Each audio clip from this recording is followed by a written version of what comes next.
అతి తక్కువ టైంలో చాలా రుచికరమైన ఎంతో కమ్మనైన సేమియా హల్వాని ఎలా చేయాలో చూద్దామండి. ఈ స్వీట్ ఫంక్షన్స్‌లోనూ, పండగల్లోనూ ప్రసాదాలుగా కూడా చేయొచ్చు. నమస్తే శ్రీశ్రీ క్రియేషన్‌కి స్వాగతం. ఈ స్వీట్ హల్వా రెసిపీని ఎలా చేయాలో ఈ వీడియోలో చూద్దాం. ఈ రెసిపీ వీడియో మీకు నచ్చితే గనక ఛానల్ని లైక్ చేయండి, షేర్ చేయండి, సబ్స్క్రైబ్ చేసుకోవటం మర్చిపోవద్దు.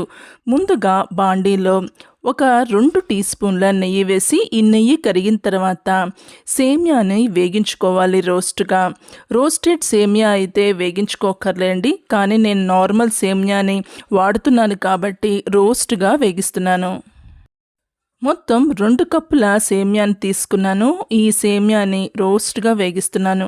ఫ్లేమ్ని లోలో పెట్టి మధ్య మధ్యలో మీడియంలో పెట్టి వేగిస్తున్నాను. మధ్య మధ్యలో లోలో పెట్టుకోవాలండి, లేకపోతే గనక మాడిపోతుంది. రోస్ట్గా మారేంత వరకు వేగించుకోవాలి. పర్ఫెక్ట్ రోస్ట్గా వేగితే గనక ఉడకటం కూడా ఈ సేమియా బాగా ఉడుకుతుందండి.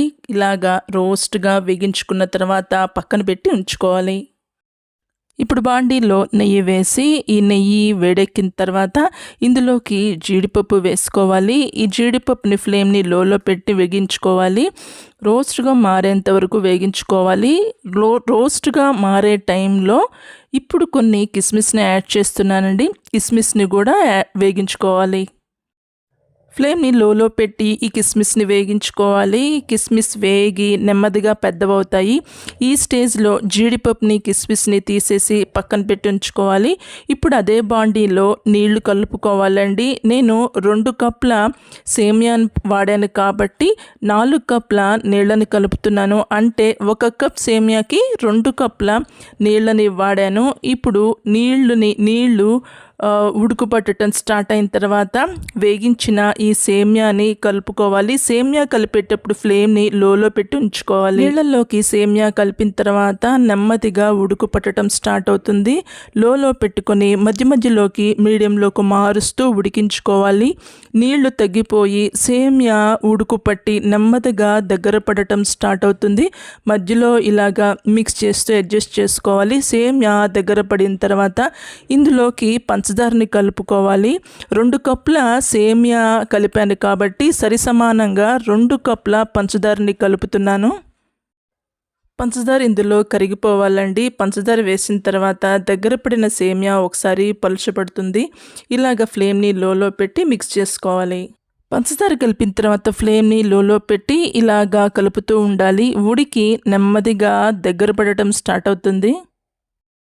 ఉడికేటప్పుడు ఫ్లేమ్ని లోలో పెట్టి మధ్య మధ్యలో మీడియంలోకి మారుస్తూ ఇలాగా ఉడికించుకోవాలి. ఈ సేమియా నెమ్మదిగా ఉడికి దగ్గర పడటం స్టార్ట్ అవుతుందండి. ఈ స్టేజ్లో కాస్త మధ్య మధ్యలో నెయ్యి యాడ్ చేస్తున్నాను. చాలా టేస్ట్గా ఉంటుంది. మంచి కమ్మదనం వస్తుంది ఈ సేమియా హల్వాకి. అతి తక్కువ టైంలో అయిపోతుందండి. ఇలాగా నెమ్మదిగా దగ్గర పడిన తర్వాత ఇందులోకి ముందు వేగించి పెట్టుకున్న జీడిపప్పు కిస్మిస్ని యాడ్ చేసుకొని మిక్స్ చేసుకోవాలి. ప్యాన్ నుంచి నెమ్మదిగా సెపరేట్ అయిపోతున్నప్పుడు తీసేవేటేమేనండి. అయిపోయిన తర్వాత కొంచెం దగ్గర పడి గట్టి పడుతుంది. ఇప్పుడు సువాసన కోసం ఇందులోకి యాలకుల పొడిని కలుపుకోవాలి. ఇలాగా మిక్స్ చేసుకుని ఉంచుకోవటమే. అంతేనండి, ఎంతో టేస్టీగా ఉంది సేమియా హల్వా రెడీ అయిపోయినట్టే.